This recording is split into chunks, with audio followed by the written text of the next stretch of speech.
Ukrainian cities are zeroing in on Russian commanders. Soledar zeroed out the leader of the Wagner group, and now we see Uglida zeroing out Colonel General Muradov, who previously served as the commander of the Russian peacekeeping contingent in Karabakh. In a nutshell, the Russian general who was in charge of the meat storms of Uglida was dismissed. So to speak, the meat assaults have ground up another Russian general. But this is a situational moment to which we have long been accustomed, a meaningless turnover of meaningless personnel. Who knows, maybe now they will bring him back to the Karabakh region again, especially now, when there is a catalyzing and where a loser is badly needed, on whom another fiasco will be pinned. And yet back to Uglida. The Russian command has not abandoned plans to capture this town, and it is vital to them.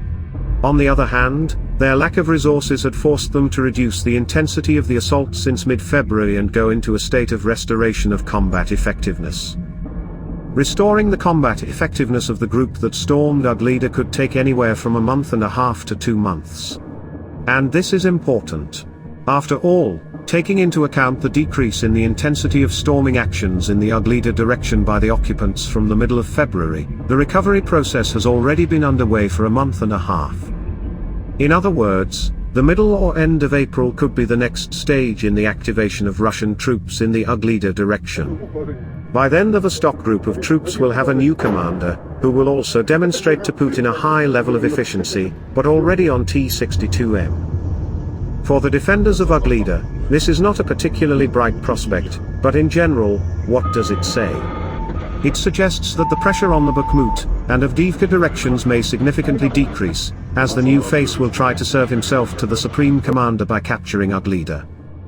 Many are concerned about the question, will it work? The answer is unequivocally no. This is due to a number of objective factors, but the main thing is that the limited resources available to the Russian troops will be directed to where it will be ground into fine minced meat, and that will only strengthen the Ukrainian position in other locations and directions. Before I continue, I ask you to subscribe to my channel, this will help promote it. Throughout 2022 and now 2023 I was asked in the comments about Russia's use of tactical nuclear weapons, to which I always replied, no, it won't. And there are several reasons for this, among which is not only the complexity of the process of implementing such an order.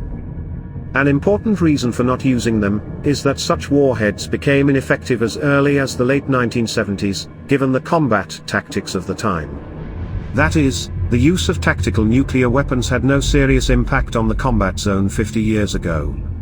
And on top of everything else, it will maximally untie the hands of Ukraine, which was the third largest nuclear state in the world after the US and Russia.